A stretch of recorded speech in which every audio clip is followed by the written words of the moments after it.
including BBC One and including BBC News.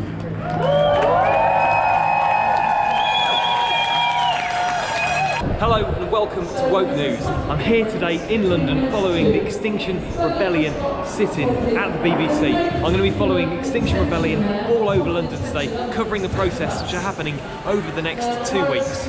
I'm starting here at the BBC. I'm going to head over to London City Airport and then finish up at Trafalgar Square and talk to a few protesters and see why they're here, what they're doing and what they want from it all.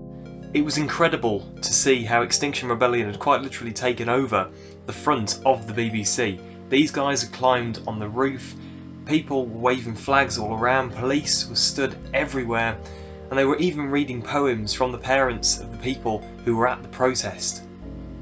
The trees, the sway of barley fields ripe for harvest, the charge of running stags.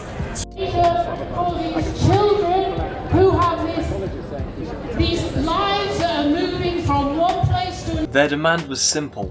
All they wanted was an executive from the BBC to come down and live stream an interview with them, Extinction Rebellion, explaining what they were going to do about the climate crisis and how they were going to use the BBC as a platform to promote it more.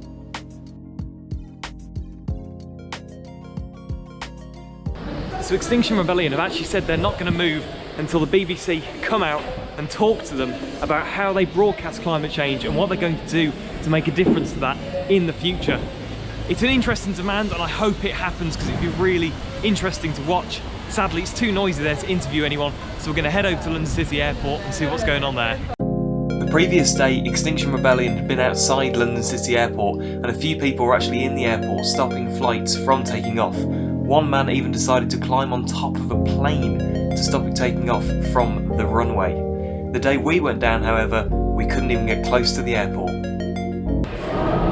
Okay, so I've just got to the city airport and I can't actually get any closer to the protests than this. The police are here checking passports and boarding passes, so I can't get any further. That's a bit of a shame that I can't film that. So we're going to head to Trafalgar Square now and talk to some of the protesters there, hopefully, and see the camp which I believe has been set up in the main, to the centre of London at the moment. So we're going to head there now and check that out. I'm absolutely gutted that I can't get any closer than the police back there.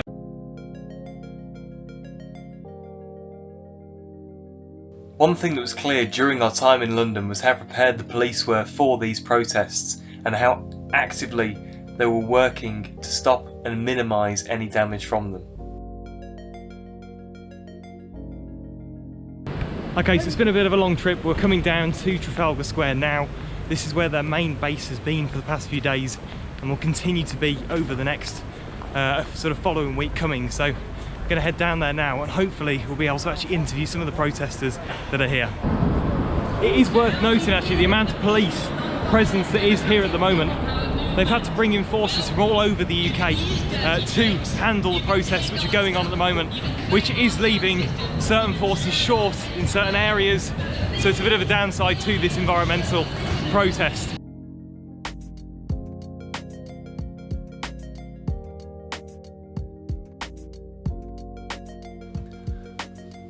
Walking up to Trafalgar Square was one of the most surreal experiences I've ever had. A whole campsite set up in central London, and as we got closer it was clear stages had been made for people to talk about the protest and really voice their opinions to their audience. It was incredible to see such a makeshift camp in central London. 1,000 plants here, and you'd get down and say, hey Mr. Plant, you look really happy. Okay, but if you wanted to chop down a piece of bracken, you could do it, but here's the trick with bracken. It's all connected underneath the soil by something called a rhizome. It's all one plant.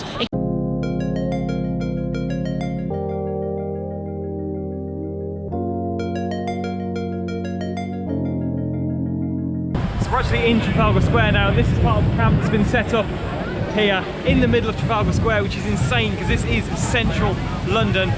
And there's pop-up tents right there set up by Extinction Rebellion. This is insane. I decided here in the main camp would be the perfect opportunity to interview some of the protesters and see what they wanted out of the protest. Okay, so here with Zoe and the press, and I'd like to ask, why have you come down to the protest today and what are you hoping to achieve from this? Well, I've come just to show the government that I care, basically. I think the government needs to be told that people care, because I know a lot of people care, but I felt I had to show them myself personally by coming down here. That's brilliant. Collective action. What about yourself, Zoe? I am exactly the same as Chris. I think that it makes no sense for people not to take part if they want the future for their kids and their grandkids, and if they want air to be free. Yeah. Why would you not? No, definitely.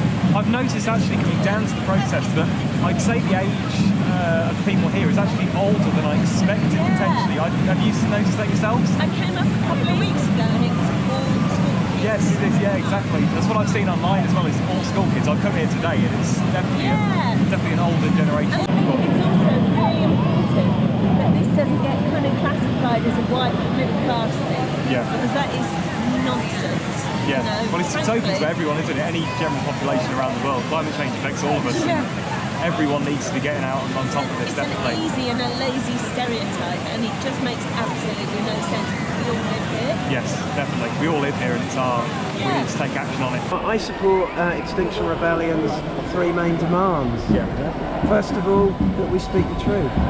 If people really knew the severity of the climate change that's happening at the moment. Like, did you know, for example, that we're going to be able to sail a boat in the summer over the North Pole, they think, by 2030? 2032? It's an incredible statistic. It's just insane, isn't it, really? Because how fast the climate is warming, it's just, it's running away from us, quite literally, isn't it? And so, first of all, if we know that, and if the wider population know that, then we can't do anything but act. Exactly. And we act as community and support for one another. You know, we're all going to be profound, and some of us are already profoundly shocked. You know, our very survival, our future of our families, you know, life is threatened. It's such a major, it's the biggest issue I think personally that we face at the moment, regardless of any other issue. And I think the fact that more people aren't aware and more people aren't acting is frankly scary. To me, that just comes out of not really knowing. Well, two things. First of all, not really knowing, and just how embedded we are in our lives, how safe we are behind our internet firewalls. You know? So do you think that's a major aspect in why people haven't picked up on climate change, is because we are so comfortable in the lives we lead and we want to carry on living those lives? I mean, they're very enticing, aren't they, those lives? I've done a round the world trip. You know, I love that I could see these places, and yet if I'm told this is not sustainable, this is harming, actually, to me, the fun goes out of it. Well, you know, I didn't appreciate that at the time. Perhaps I should have done. It's been really interesting here today talking to some of the protesters and actually coming down to London to see what's going on. Extinction Rebellion are doing a brilliant job at sending the message to the government and to the people of the UK that we need change. And hopefully that message is going to resonate globally, all over the world. The only sad thing is the amount of police this event has drawn together. Police have had to come from all areas of the UK's polices, and many communities are put at a loss because of it.